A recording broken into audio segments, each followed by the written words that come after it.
DNA मित्रों, बंगाल में 2 लाख की भीड़ बुलाकर बाबरी मस्जिद बनाने का ऐलान करने वाले हुमायूं कबीर की पहचान एक ऐसे नेता की है जो मजहब के नाम पर घुसपैठियों की भी पैरवी करते रहे, उन्हें संरक्षण देते हैं। देश में घुसपैठियां बहुत बड़ी समस्या है, ये हम डीएनए में लगातार आपको बता रहे हैं। एसआईआर के बहाने घुसपैठियों पर हो रही राजनीति के बारे में भी हम आपको बताते रहे। पिछले संस्करणों में हमने आपको बताया था कि घुसपैठियों ने कैसे व्यवस्था को मजाक बना दिया, कैसे उन्होंने वोट अतिक्रमण किया। लेकिन आज हम डीएनए में घुसपैठियों को लेकर एक बहुत बड़ा खुलासा करने वाले हैं। आज पश्चिम बंगाल में घुसपैठ पर सबसे बड़ी गवाही होगी।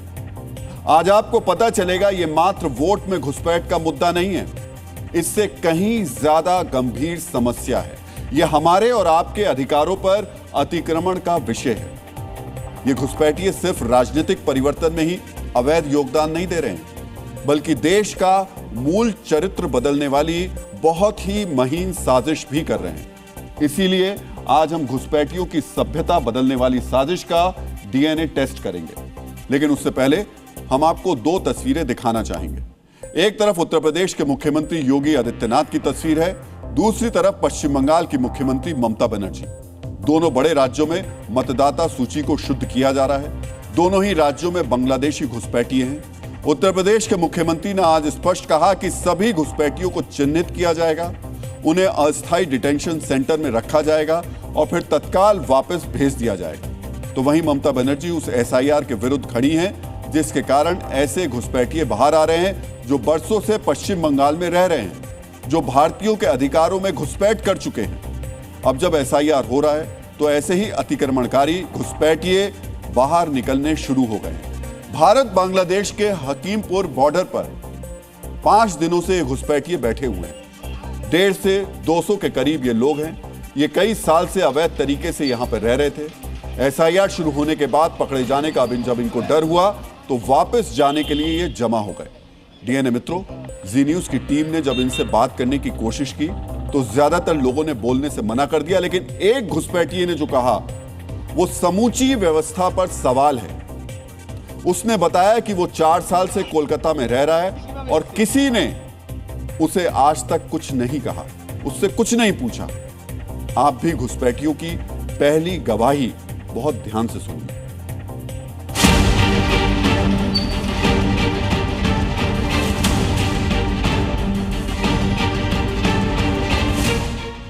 कुछ बोलेंगे? आप कब से यहाँ रह रहे थे? कहाँ रह रहे थे? कुछ बोलेंगे? बांग्लादेश में कहाँ से हैं? यहाँ कहाँ रह रहे थे?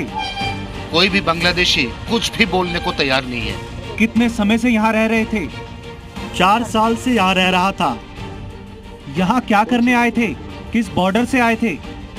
वो थोड़ी याद है, अब 4 साल हो गया। क्या काम किया यहाँ पर? ट्यूशन पढ़ाता था। कहाँ रहते थे यहाँ? New town Kolkata. अब जा क्यों रहे हो?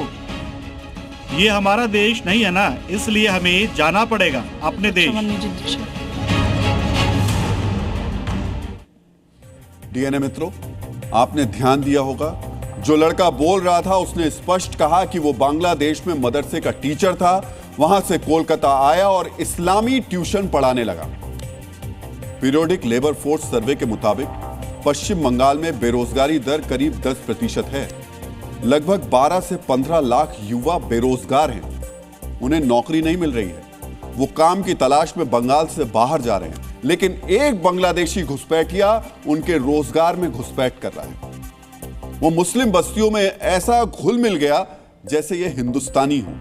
समझिए, ये बात एक लड़के ने स्वीकार की है, बाकी ने बोलने से मना कर दिया। ये कुछ लोगों की भीड़ है, अंदर पता नहीं कितने हजार लाख लोगों की भीड़ बैठी होगी।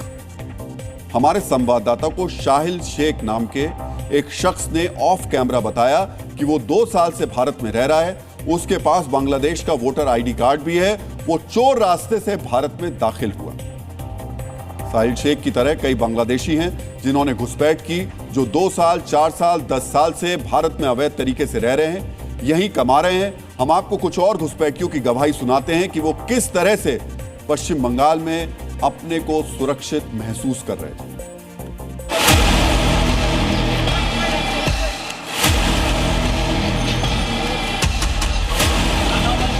मेरे पीछे आप देख पा रहे हैं 36 साल की साहिल शेख को।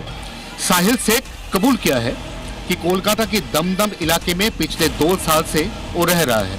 उसका पेशा क्या है हमने पूछा था, जवाब देने से वो मुकर गया, लेकिन उसका साफ तौर पे बयान है कि वो एक घुसपैठी है और बॉर्डर उसका जो फेंसिंग है वो काट के वो इंडिया में 2 साल पहले आया था, जिसके पास अभी भी बांग्लादेश का वोटर कार्ड मौजूद है। आप यहाँ कितने समय से रह रहे थे? 2 साल से। दलाल को पैसा दिया था क्या? बिना पैसा दिए कोई नहीं लाता। कितने पैसे दिए थे? 10,000। 10,000 प्रति व्यक्ति। कितने लोग आए थे? 4 लोग आए थे। 40,000 देकर? हाँ, 40,000 देकर। डीएनए मित्रों, ऐसे घुसपैठिए 1-2 की तादाद में नहीं है। सिर्फ पश्चिम बंगाल में 40 से 60 लाख के बीच हैं जो अलग अलग जिलों में रह रहे हैं। 10 करोड़ की आबादी वाले पश्चिम बंगाल में घुसपैठियों का यह आंकड़ा सभ्यता के खिलाफ साजिश करने के लिए कम नहीं है। डीएनए मित्रों, ये पहले झोपड़पट्टी में रहते हैं, फिर अपने साथियों को बुलाकर वहीं रखते हैं। धीरे धीरे इनका विस्तार होता चला जाता है। जिस तरह ये पैसा देकर सीमा पार करते हैं, उसी तरह अवैध दस्तावेज दिखाकर वोटर बन जाते हैं। जी न्यूज के कैमरे पर एक घुसपैठिए ने तो यहां तक बताया कि वो 2 बार वोट डाल चुका है। उसने अवैध तरीके से न सिर्फ एंट्री की, बल्कि अवैध दस्तावेज बनाकर यहां का वोटर बन गया। आज फिर से उस घुसपैठिए को सुनना आवश्यक है, ताकि आप आसानी से समझ सकें ये किस तरह आपके अधिकारों पर अतिक्रमण कर रहे हैं। कितने साल से आप भारत में थे? 8 साल से। वोटर कार्ड, आधार कार्ड सब है आपके पास? हाँ, सब है मेरे पास। भारत में वोट भी दिया आपने? हाँ, 3 बार। डीएनए मित्रों, सोचिए कि लोकतांत्रिक व्यवस्था में ये कितना बड़ा घुसपैठ है। ऐसे घुसपैठिए पहले वोटर बनते हैं, फिर अधिकार जताना शुरू करते हैं। वोट बैंक के गरज परस्त नेताओं का इन्हें संरक्षण मिलता है। फिर जैसे जैसे इनकी संख्या बढ़ती जाती है, वैसे वैसे ये अपनी सोच का विस्तार करने में जुट जाते हैं। डीएनए मित्रों, ध्यान रखिएगा, जिस तरह हड़प्पा एक सभ्यता है, उसी तरह घुसपैठियों की भी अपनी एक सभ्यता होती है। घुसपैठियों की सभ्यता इतनी कट्टर होती है कि देश के मूल चरित्र तक को यह बदल देती है। हम आपको यहां बताना चाहेंगे कि वोटर लिस्ट तक में घुसपैठ कर चुके इन घुसपैठियों का असर कहां-कहां और कैसे दिखता है। ये देश की जनसंख्या को प्रभावित करते हैं, स्थानीय सांस्कृतिक और आर्थिक अधिकार पर अतिक्रमण करते हैं, राजनीतिक संतुलन को बिगाड़ते हैं, भूमि संरचना और सुरक्षा ढांचे पर चोट करते हैं। डीएनए मित्रों, हम अवैध घुसपैठ संविधान के अनुच्छेद 355 के तहत बाबरी जो बाहरी लोग होते हैं उनको आक्रमणकारी या आक्रमण माना जाता है। ऐसे आक्रमणकारी पश्चिम बंगाल में सालों से बैठे हुए हैं। उन्होंने किस तरह से आम हिंदुस्तानियों के अधिकारों पर अतिक्रमण कर लिया है, अब वो हम आपको बताते हैं। ये घुसपैठिए फर्जी दस्तावेज बनाकर सरकारी योजनाओं का लाभ ले रहे हैं। पश्चिम बंगाल में जितने घुसपैठिए हैं, उन पर स्वास्थ्य, शिक्षा और सब्सिडी पर 10 से 15 हजार करोड़ का अतिरिक्त खर्च बढ़ रहा है। 10 से 15 हजार करोड़ रुपए का। पश्चिम बंगाल में करीब 5 से 10% मुफ्त अनाज अवैध लाभार्थियों को मिलता है। मनरेगा में रोजगार मिलता है। जो प्रधानमंत्री आवास योजना या आयुष्मान भारत का स्वास्थ्य बीमा आम भारतीयों को मिलना चाहिए, वो घुसपैठियों को मिल जाता है। सीमावर्ती जिलों जैसे नादिया और मुर्शिदाबाद में जमीन कब्जाने के 100 से ज्यादा मामले सामने आ चुके हैं। कब्जाने वाले आरोपी सभी अवैध बांग्लादेशी हैं। आबादी बढ़ने के कारण वनों की कटाई बढ़ी है। जैसे जैसे इनकी आबादी बढ़ती है, वैसे वैसे इनका सांस्कृतिक प्रभाव भी बढ़ता है।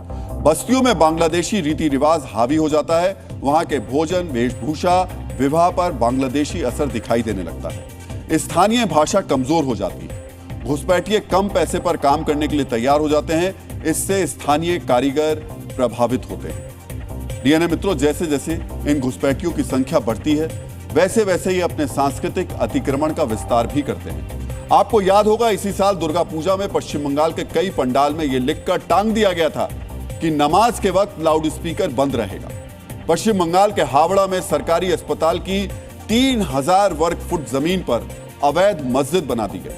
घुसपैठियों ने 2 मंजिला मस्जिद बना दी, लेकिन सरकार को पता तक नहीं चला। समझिए कितनी बड़ी सांस्कृतिक साजिश है। जब ऐसे ही घुसपैठियों को पश्चिम बंगाल से भगाया जा रहा है, तो सत्ताधारी तृणमूल कांग्रेस को कष्ट होता है। ममता बनर्जी एसआईआर का विरोध करने के लिए सड़क पर उतर आती हैं। इसीलिए बीजेपी ने उन्हें घुसपैठियों का संरक्षण कहा है। मित्रों, घुसपैठिए सिर्फ पश्चिम बंगाल की समस्या नहीं है, असम, त्रिपुरा और झारखंड में भी इसका असर है। घुसपैठिए सिर्फ जगह नहीं बल्कि देश की आत्मा पर कब्जा करने की प्रक्रिया शुरू करते हैं। आप कह सकते हैं कि घुसपैठ एक तरीके का वो धीमा जहर है। ये देश की आत्मा को धीरे धीरे मार देता है। ये घुसपैठिए जहां रहते हैं वहां पूरे इलाके के मूल चरित्र को बदलकर अपना एक देश बना देते हैं।